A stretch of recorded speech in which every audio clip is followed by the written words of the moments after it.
ओम श्री गुरवे नमः। ओम शांति शांति शांति। प्रणाम भगवान।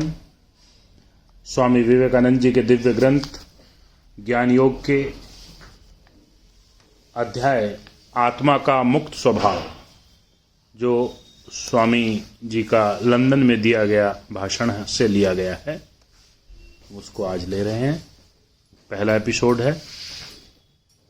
हम जिस कठोपनिषद की चर्चा कर रहे थे वह छांदोग्य उपनिषद के, जिसकी अब हम चर्चा करेंगे, बहुत समय बाद रचा गया था। कठोपनिषद की भाषा अपेक्षाकृत आधुनिक है।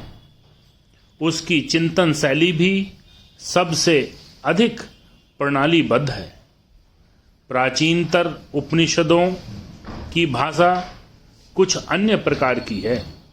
वह अति प्राचीन एवं बहुत कुछ वेद के संहिता भाग की तरह है और कभी कभी तो सार तत्व में पहुंचने के लिए बहुत ही अनावश्यक बातों में से होकर जाना पड़ता है।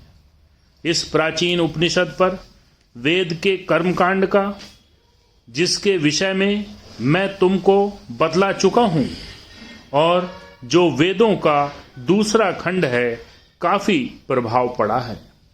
इसलिए इसका अधिकांश अब भी कर्मकांडात्मक है। तो भी अति प्राचीन उपनिषदों के अध्ययन से एक लाभ होता है। वह यह है कि उससे आध्यात्मिक भावों का ऐतिहासिक विकास जाना जा सकता है।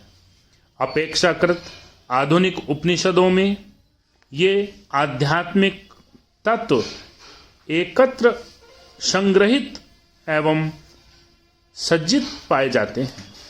उदाहरणार्थ, भगवत गीता में, जिसे अंतिम उपनिषद कहा जाता है, कर्मकांड का लेश मात्र भी नहीं है। गीता उपनिषदों से संग्रहित अनेक पुष्पों से निर्मित एक सुंदर गुच्छे जैसी है, किंतु उसमें इन सब तत्वों का क्रम विकास देखने में नहीं आता। उनका स्रोत नहीं जाना जा सकता। आध्यात्मिक तत्वों के इस क्रम विकास को जानने के लिए हमें वेदों का अध्ययन करना होगा। वेदों को अत्यंत पवित्र मानने के कारण संसार के अन्य धर्मशास्त्रों की भांति उनका अंग भंग नहीं होने पाया है। उनमें उच्चतम और निम्नतम दोनों प्रकार के विचारों को वैसे का वैसा ही रखा गया है। सार, असार, अति उन्नत विचार और साथ ही सामान्य छोटी छोटी बातें, दोनों ही उनमें सुरक्षित हैं, क्योंकि किसी ने उनका स्पर्श करने का साहस नहीं किया। भाष्यकारों ने उनको सुसंगत बनाने और प्राचीन बातों में भी आध्यात्मिक तत्व देखने का प्रयास किया, किंतु मूल जैसे का तैसा ही रहा, और इसलिए वे ऐतिहासिक अध्ययन के लिए अनुपम विषय है।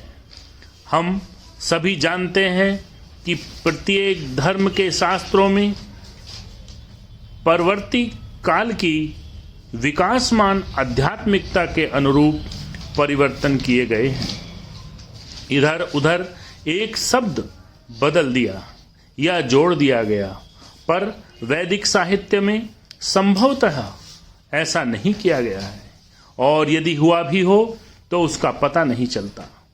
हमें इससे यह लाभ है कि हम विचार के मूल उत्पत्ति स्थान में पहुंच सकते हैं और देख सकते हैं कि किस प्रकार क्रमशः उच्च से उच्चतर विचारों का स्थूल आदि भौतिक धारणाओं से सूक्ष्मतर आध्यात्मिक धारणाओं का विकास हुआ है, और अंत में किस प्रकार वेदांत में उन सभी की चरम परिणति हुई है।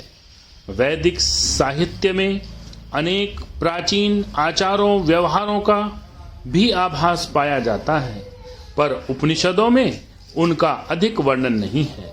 वे एक ऐसी भाषा में लिखे गए हैं जो अत्यंत संक्षिप्त हैं और सरलता से याद रखी जा सकती हैं।